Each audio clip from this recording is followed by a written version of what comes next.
Hi friend, this is doctor Akhilesh Verma, facial cosmetic surgeon from Jodhpur. आज हम जिस टॉपिक के बारे में बात करने जा रहे हैं वो है केमिकल पील्स। एक तरह के मेडिकेटेड एसिड जिनको फेस के ऊपर लगाया जाता है अलग अलग प्रोसीजर्स के लिए, जैसे एक्ने हो गए, पिंपल्स हो गए, झाइयाँ, मेलेस्मा हो गई, हाइपर पिगमेंटेशन हो गई, सनबर्न हो गई, n number of peels are there. बहुत पेशेंटों के मन में ये होता है, क्या ये केमिकल पील्स सेफ़ हैं?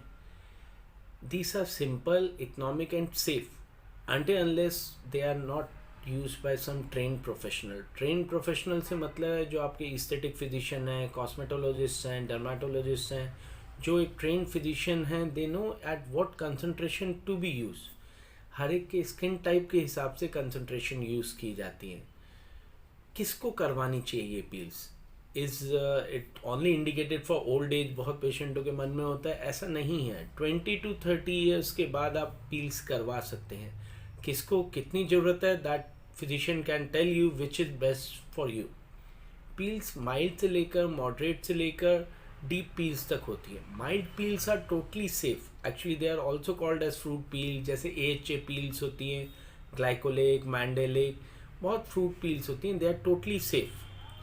जहाँ पे डाउन टाइम की बात करें, माइल्ड पील का डाउन टाइम, रिकवरी टाइम जो होता है, that is within 4 to 5 days it starts recovering. Even if some scarring is there or some bruising is there, that is only for very small time, even if it is there. Usually with mild peel it doesn't happen. Coming over to a moderate peels, downtime do recovery time do varies. It can varies from some days to months. Whereas a strong peel like TCA peels are considered, which are considered as a deep peels, उनका down time लंबा होता है, no doubt results भी better होते हैं। तो ऐसा नहीं है कोई पील है जो स्कारिंग कर रही है तो इट मीन्स कुछ गड़बड़ हो गया है। At a down time it will tend to recover. ठीक है, बहुत रेयर होता है कि हाँ यूज़ करने पे स्कारिंग पिगमेंटेशन हो गई। उसको भी चेक करने के तरीके होते हैं। पहले डैप टेस्ट किए जाते हैं किसी को पील लगाने से पहले।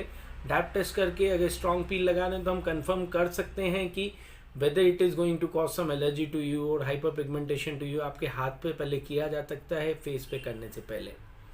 कमिंग ओवर टू इसको रिपीट कब करवाना चाहिए। जो माइल्ड पील्स होती है उसको मंथ के गैप पे या 20 डेज के गैप पे रिपीट करवाया जा सकता है if required according to physician. Again I am talking in general. अब जहाँ स्ट्रॉन्ग पील्स की बात करते हैं उसमें डाउन टाइम लंबा होता है, तो उसको रिकवरी होने के बाद वापस सेकेंड सेशन के लिए एटलीस्ट 3 to 4 मंथ गैप देना इज़ ऑलवेज प्रेफरेबल। सो पील से डरने की ज़रूरत नहीं, पील से घबराने की ज़रूरत नहीं कि एसिड है फेस जल जाएगा। ये मेडिकेटेड एसिड है, अंडर ट्रेन सुपरविजन आप बिल्कुल करवा सकते हैं। फिर भी अपने फिजिशियन से खुल के आप बात कर सकते हैं, वो आपको इसके साइड इफ़ेक्ट जो हो सकते हैं उसको प्री हैंड बता सकते हैं। पील्स भी होती हैं। पीलिंग में फेस की पीलिंग सबसे कॉमनली देखी जाती है, लेकिन फुल बॉडी वाइटनिंग के लिए भी प्रोसीजर पील्स के थ्रू किए जाते हैं।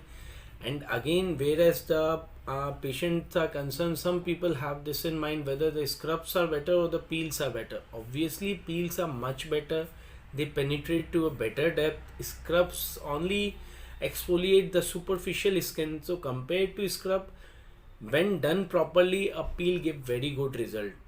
Even party peels are there which you can get it done along with hydrofacial or without hydrofacial and oxygenofacial. These are done in combination procedure.